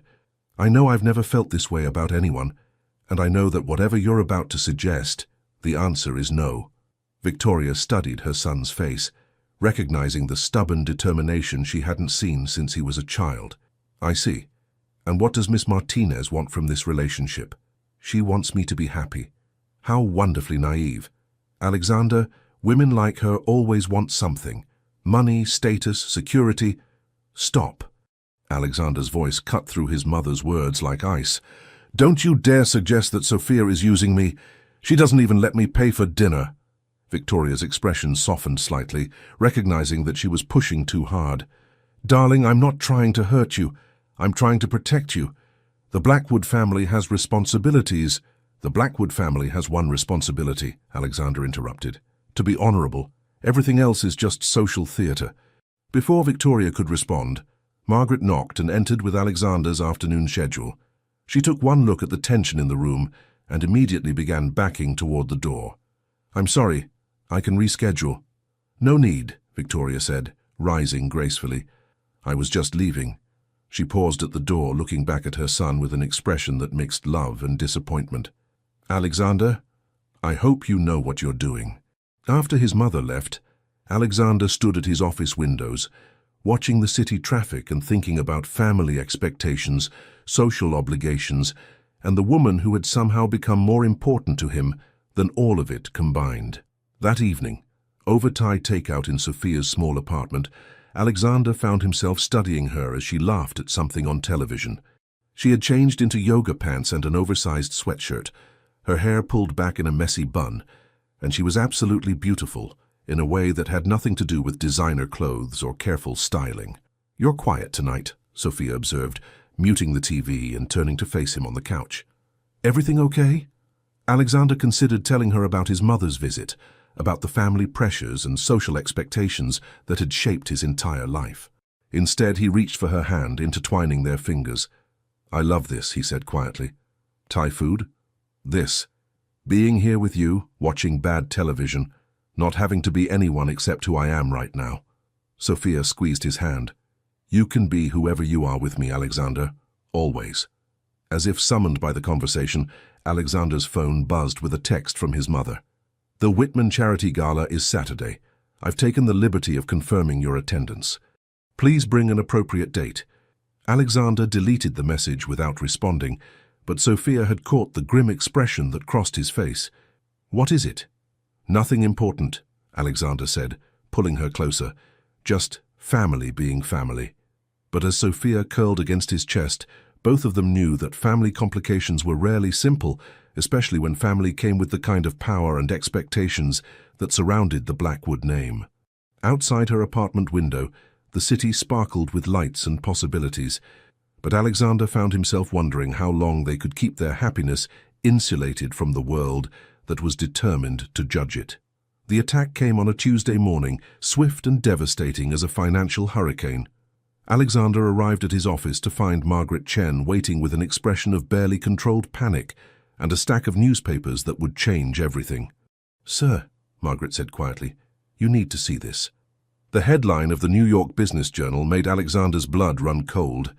"Blackwood Industries under federal investigation for environmental violations."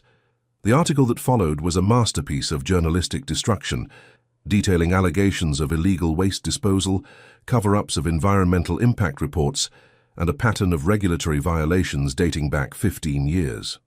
Anonymous sources claimed that Blackwood Industries had been systematically bribing inspectors and falsifying safety records to avoid costly cleanup operations. Alexander read the article twice, his hands steady, despite the earthquake happening inside his chest. Every allegation was false. He had personally overseen the company's transition to stricter environmental protocols, had spent millions on cleanup efforts that weren't legally required. But the accusations were detailed enough to sound credible, sophisticated enough to survive initial scrutiny. Someone had done their homework. "The phones haven't stopped ringing," Margaret reported. "Every major news outlet, 3 federal agencies, and approximately 40 lawyers who want to represent us. Schedule an emergency board meeting for this afternoon," Alexander said, his voice deadly calm. "And get our legal team here immediately." "Sir, there's more." Margaret handed him a second newspaper.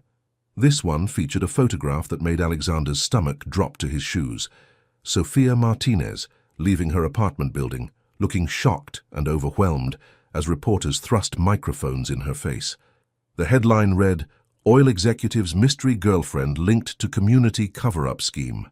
The article suggested that Sophia's community development project was actually an elaborate public relations campaign designed to distract from Blackwood Industries' environmental crimes. It painted her as either a naive pawn or a willing accomplice in corporate deception. Alexander was on his feet before he finished reading, grabbing his coat and keys. "Cancel my morning meetings. I need to find Sophia." "Mr. Blackwood," Margaret called after him, "your lawyers specifically said not to contact anyone connected to—" "I don't care what the lawyers said." But when Alexander reached Sophia's office building, he found it surrounded by news vans and reporters. Security guards were turning away anyone who wasn't an employee, and the few Peterson and Associates staff members he could see through the windows looked shell-shocked. His phone rang. Sophia. "Alexander." Her voice was shaky, scared. "I don't understand what's happening. There are reporters at my apartment at my office. They're saying terrible things about you, about our project." "Where are you now?" "I'm at Jessica's apartment." "Alexander, are these allegations true? The environmental violations, the cover-ups?" "No." Alexander's voice was fierce with conviction. "None of it is true. Someone is trying to destroy me, and they're using you to do it." "But why? Who would—" "I don't know yet. But Sophia, listen to me carefully. You need to stay away from me until this is resolved. Don't answer reporters' questions. Don't make any statements." "Stay away from you?" Sophia's voice rose in disbelief. "Alexander, if you're innocent, then we fight this together." "If I'm innocent?" Alexander felt something cold settle in his chest. "You said if." Silence stretched between them, and Alexander could hear the doubt that Sophia was trying not to voice. "I know you," she said finally, but her voice lacked its usual certainty. "You wouldn't do these things. The qualification, 'you wouldn't,' instead of 'you didn't,' told Alexander everything he needed to know. Doubt had been planted, and it was growing. I have to go, he said quietly. The board meeting. Alexander, wait. I love you. We'll figure this out. I love you too, Alexander replied. But as he hung up the phone, he wondered if love would be enough to survive what was coming. The board meeting was a bloodbath. 12 men and women who had worked with Alexander for years sat around the mahogany conference table, looking at him like a stranger. The allegations had shaken their confidence, and their questions revealed how quickly loyalty crumbled under pressure. Alexander, said Robert Chen, the chairman, we need to discuss the possibility of temporary suspension pending the investigation. You want me to step down? Alexander's voice was dangerously quiet. We want to protect the company, said Sarah Williams from her seat at the far end of the table. If these allegations prove true, they won't, because they're false. Then you shouldn't have any objection to stepping aside while that's proven. Alexander looked around the table at faces he had trusted, people he had considered allies, and realized that power truly was a lonely place. When crisis struck, everyone scattered to protect themselves. I built this company into what it is today, Alexander said finally. I've given 15 years of my life to making it profitable and responsible, and the moment someone prints lies about me, you're ready to throw me away. That's not fair, Robert began. Fair? Alexander stood, his presence dominating the room. Fair would be investigating these allegations properly before assuming they're true. Fair would be remembering that I've never given you reason to doubt my integrity. The community project, Sarah interjected. This Martinez woman, was that relationship part of some kind of damage control strategy? Alexander's hands clenched into fists. My relationship with Sofia Martinez is personal and has nothing to do with business. A relationship that began immediately after your company hired hers? That seems convenient. Get out, Alexander said quietly. Excuse me? Get out of my boardroom, all of you. If you want to remove me as CEO, call for a formal vote. Otherwise, I have work to do. As the board members filed out, shooting worried glances at each other, Alexander remained standing at the head of the table, staring out at the city that had been his kingdom just hours earlier. Margaret knocked softly before entering. Sir, the FBI wants to schedule an interview. Set it up, Alexander said without turning around. And, sir, Ms. Martinez called. She said she needs to see you. Something about the project contracts. Alexander closed his eyes. He could feel everything he cared about slipping away, his company, his reputation, his future. But losing Sofia would destroy him completely. Tell her I'll meet her tonight, somewhere private. As Margaret left to make the arrangements, Alexander wondered if he was about to lose the only person who had ever loved him, for who he really was, rather than what he could provide. Outside his windows, storm clouds were gathering over Manhattan, and Alexander had the distinct feeling that the worst was yet to come.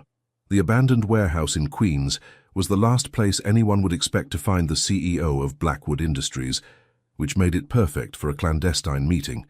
Alexander arrived first, pacing the empty space like a caged animal while rain hammered against broken windows. When Sofia finally appeared, soaked from running through the storm, his heart broke at the exhaustion etched across her face. Thank you for coming, Alexander said, keeping his distance despite every instinct screaming at him to hold her. I almost didn't, Sofia admitted, wrapping her arms around herself. Jessica thinks I'm insane for being here. Maybe she's right. Sofia studied his face in the dim light, filtering through grimy skylights.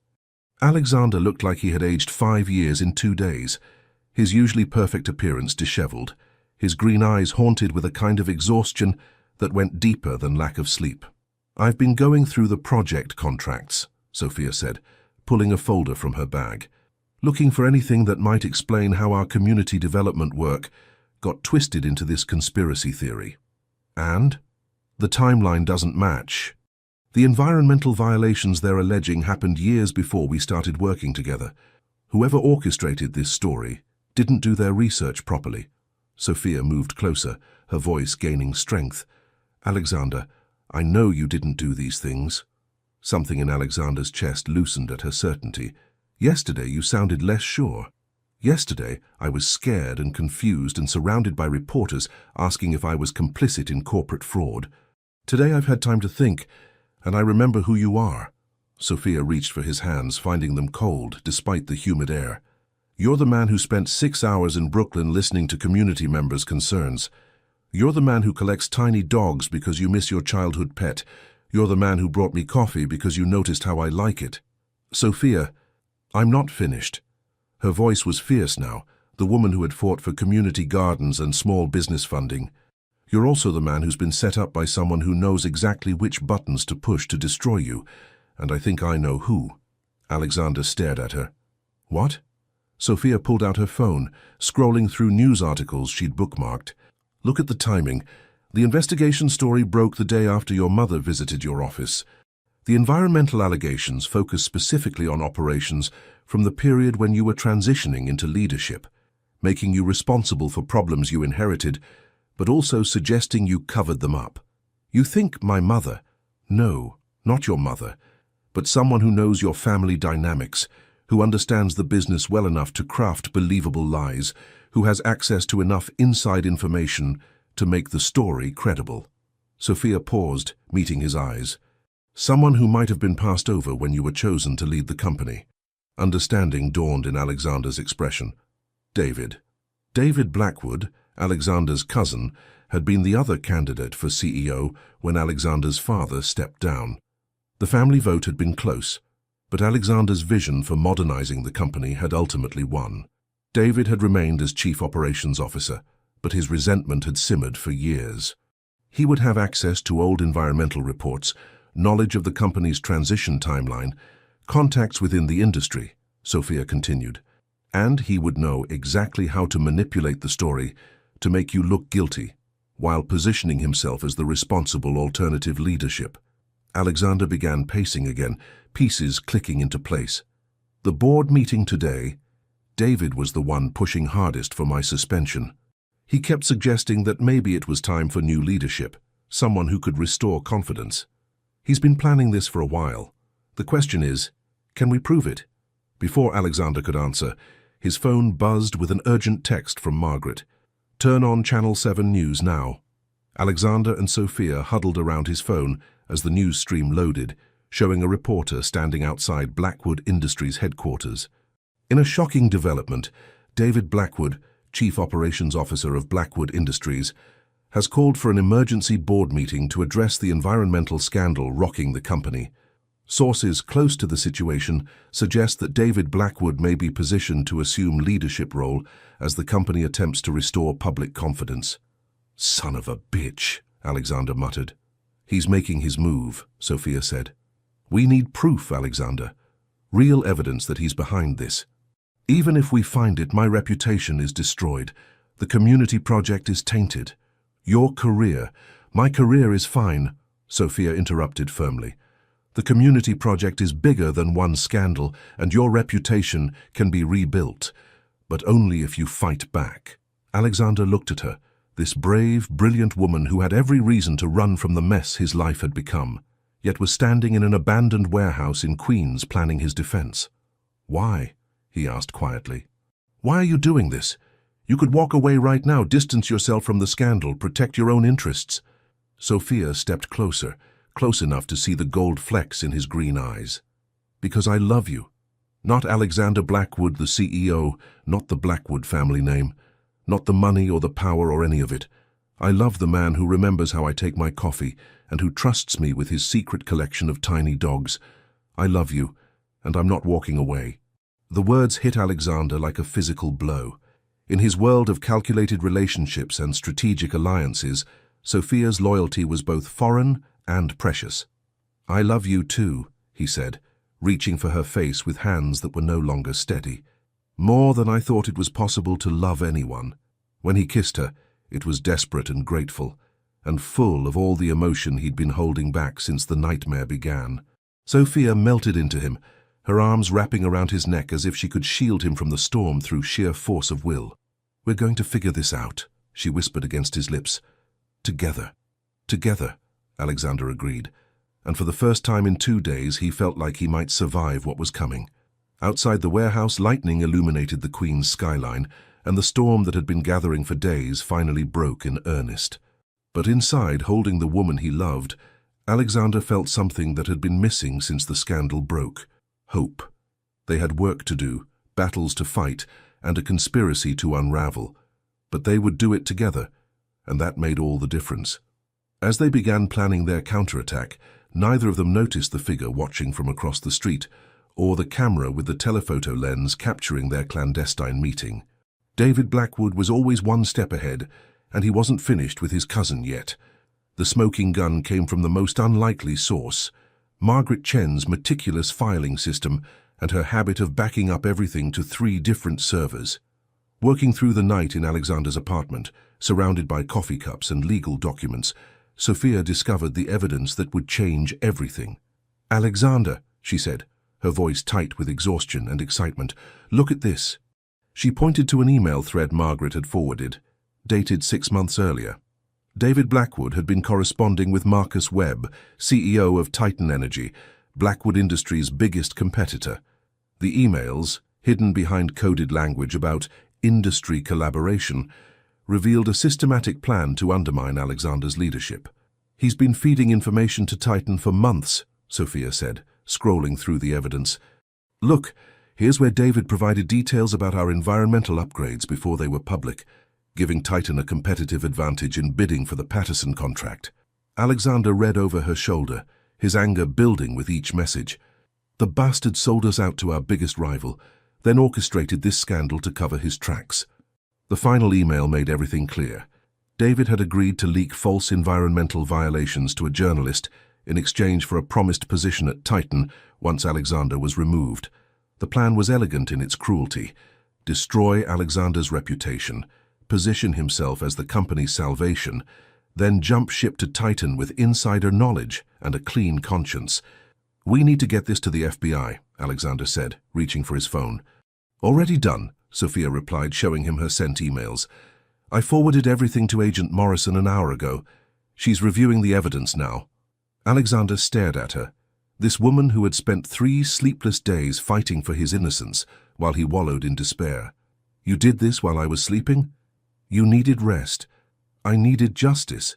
Sophia stretched, wincing as her neck protested hours of hunching over a laptop. "Besides, I've been angry for 3 days. Angry people don't sleep well." Before Alexander could respond, his phone rang. Agent Morrison's voice was crisp and official. "Mr. Blackwood, we need to discuss the evidence Ms. Martinez provided. Can you be at Federal Plaza in 2 hours?" "We'll be there," Alexander said, then caught Sophia's questioning look. "If you want to be. You've done enough." "Try to leave me behind," Sophia interrupted. "I want to see David's face when they arrest him." 2 hours later, they sat in a sterile FBI conference room, watching David Blackwood's world collapse through a one-way mirror. Confronted with the email evidence, David's lawyer quickly negotiated a cooperation agreement in exchange for reduced charges. Within minutes, David was providing details about the conspiracy, implicating Marcus Webb and 2 journalists who had been paid to publish the false stories. "The environmental violations were entirely fabricated," David admitted, his usual arrogance replaced by defeated resignation. "We knew Alexander's clean record would make him untouchable, so we had to create vulnerabilities." Agent Morrison took notes with professional detachment. "And Ms. Martinez's involvement. She was never part of it. We just needed a way to make the community project look suspicious, so we implied she was complicit." David glanced toward the mirror, perhaps sensing his audience. Alexander always was too trusting. As the interview concluded, Alexander felt a mixture of vindication and sadness. His reputation would be restored, but the betrayal by family would leave permanent scars. "It's over," Agent Morrison said, joining them in the observation room. "We'll have statements to the press within the hour. Your company's stock should recover quickly once the truth comes out." Alexander thanked her, but his attention was focused on Sophia, who had gone quiet during David's confession. "Are you okay?" he asked as they left the federal building. "I'm thinking about your family," Sophia said. "This will devastate your mother." Alexander stopped walking, struck by her compassion even after everything his family had put her through. "You're worried about my mother, after the way she treated you? She's going to lose a nephew and watch her family name dragged through the scandal. That's not easy for anyone." Standing on the steps of the federal courthouse, with reporters already gathering to cover the breaking story, Alexander looked at this extraordinary woman who had fought for him when no one else would. who worried about his family's pain even as she celebrated their victory. "Sophia," he said, his voice thick with emotion, "you saved me. Not just my reputation or my company. You saved me." "We saved each other," Sophia corrected, stepping closer despite the cameras and crowds. "That's what love does." Alexander cupped her face in his hands, seeing his future reflected in her warm brown eyes. "I love you more than I thought possible. More than business, more than family expectations, more than anything." "I love you too," Sophia whispered. "All of you. The CEO, the collector of tiny dogs, the man who's learning how to smile." When Alexander kissed her, it was nothing like the desperate embrace in the warehouse or the tender first kiss in his apartment. This kiss was pure joy, celebration, and promise, all rolled into one perfect moment.